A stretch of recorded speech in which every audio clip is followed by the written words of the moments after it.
sahabat Uniksa, semoga kalian dalam keadaan yang sehat selalu.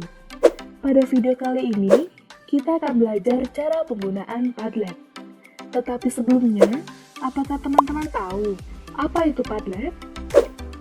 Padlet dapat diibaratkan sebagai sebuah papan digital di mana penggunanya dapat saling berkolaborasi dalam menciptakan suatu ide ataupun suatu catatan.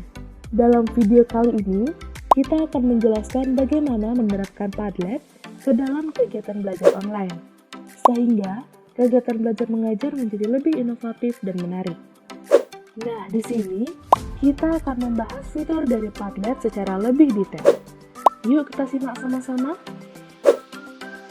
Sekarang, kita akan mulai menggunakan Padlet dari sisi pengajar. Yang pertama, mulai menggunakan Padlet. Untuk menggunakan Padlet, kita dapat membuka browser, lalu berkunjung ke alamat berikut ini. Pilih Sign Up for Free, dan di sini kita akan dihadapkan pada pilihan daftar akun Padlet. Kita dapat menggunakan email untuk mendaftar, atau agar lebih mudah, kita langsung mendaftar dengan akun Google. Nah, di sini kita akan login dengan menggunakan akun Google, lalu pilih akun Google yang akan digunakan.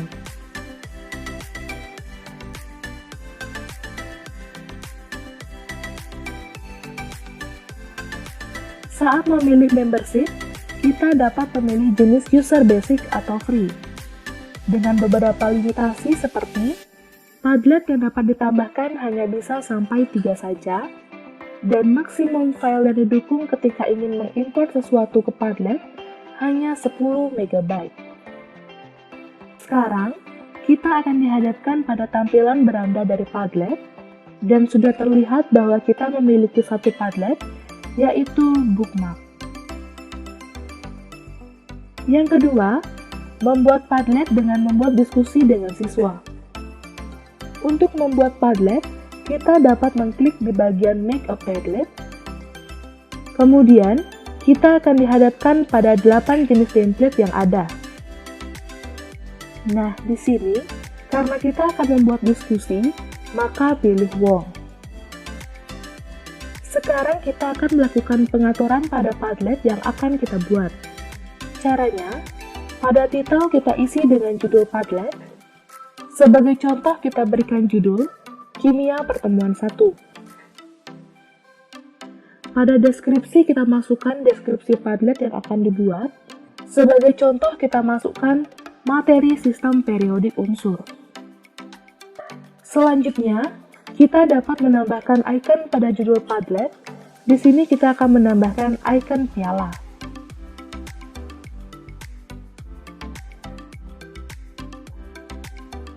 Kemudian, kita akan mengganti warna latar Padlet menjadi warna biru muda.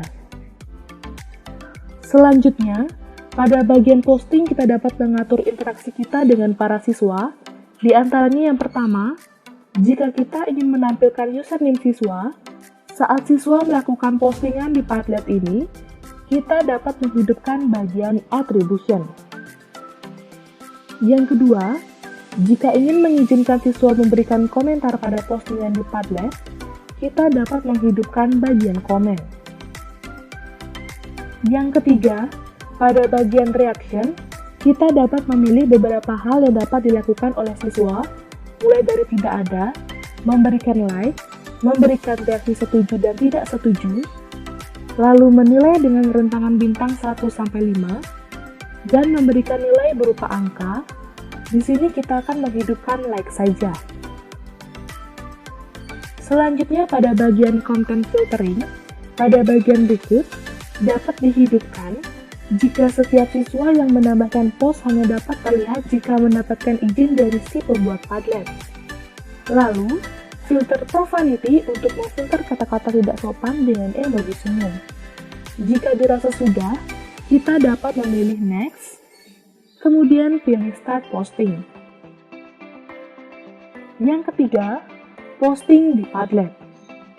Caranya yang pertama, kita dapat memilih icon plus di pojok kanan bawah, kemudian masukkan titel dan deskripsi. Jika kita ingin menambahkan postingan baru, dapat lakukan hal yang sama, Lalu jika ingin menyisipkan file, kita dapat memilih beberapa opsi sebagai berikut. Sebagai contoh, kita akan menambahkan postingan berupa gambar yang ingin dibuat, pilih Draw, lalu Gambar, dan pilih Save. Setelah itu, masukkan judul dan deskripsi post.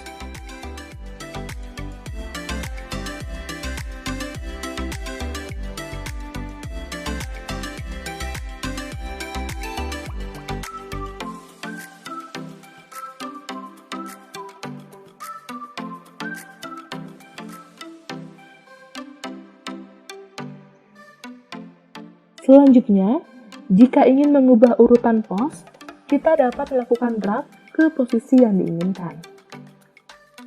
Yang keempat, edit postingan di Padlet.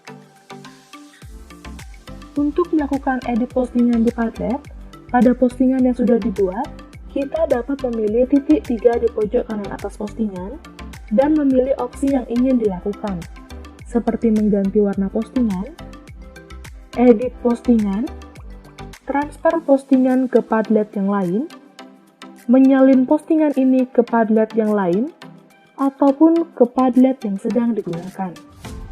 Lalu, pilih Delete Post untuk menghapusnya. Sekarang, kita akan mengganti judul post ini dikarenakan ada kesalahan penulisan. Untuk itu, kita dapat memilih Edit Post dan lakukan beberapa perubahan yang diinginkan.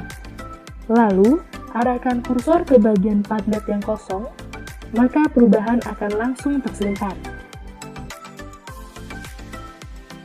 Yang kelima, pengaturan tambahan pada Padlet. Yang pertama ada remake, di mana remake ini akan berguna jika kita ingin melakukan duplikasi pada Padlet saat ini.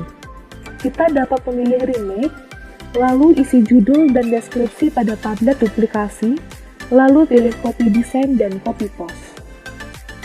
Yang kedua, ada share, di mana share ini akan sangat berguna jika kita sudah selesai melakukan pengaturan pada Padlet dan membagikannya ke siswa. Untuk itu dapat memilih share, kemudian pilih copy link to Flipboard. Setelah itu paste link tersebut ke grup siswa ataupun ke chat Google Meet, agar siswa dapat mengakses Padlet yang sudah dibuat. Nah, dari segi siswa, tampilannya akan seperti ini. Nah, sekarang kita akan membuka Padlet sebagai siswa. Caranya yang pertama, kita buka dulu aplikasi Padletnya, lalu pilih Join a Padlet, dan tempel link yang diberikan sebelumnya. Nah, teman-teman, di sini terlihat kita sudah berada di Padlet yang bernama Kimia Pertemuan 1 mengenai materi sistem periodik unsur. Sekarang, kita akan menjawab pada diskusi soal nomor 1 mengenai jari-jari atom. Kemudian, kita akan menjawab pada soal mengenai gambar berikut.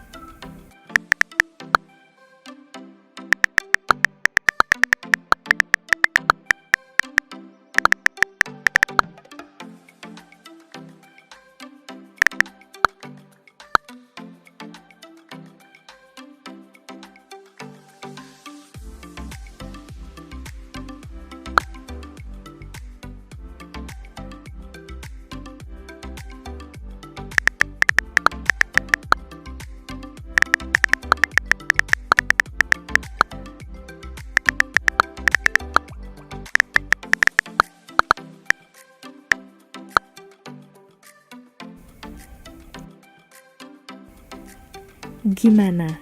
Mudah kan?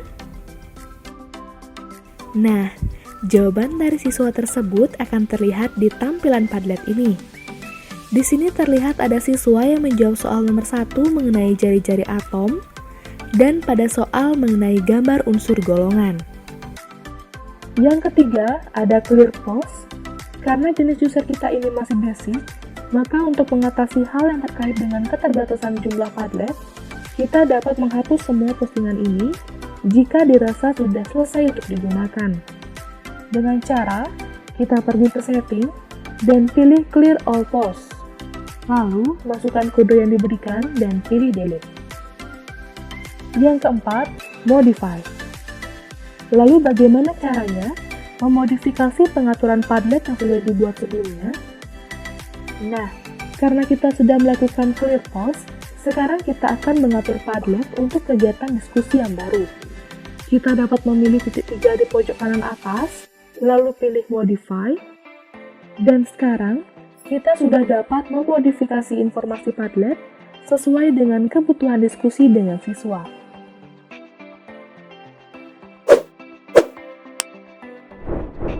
Gimana nih teman-teman?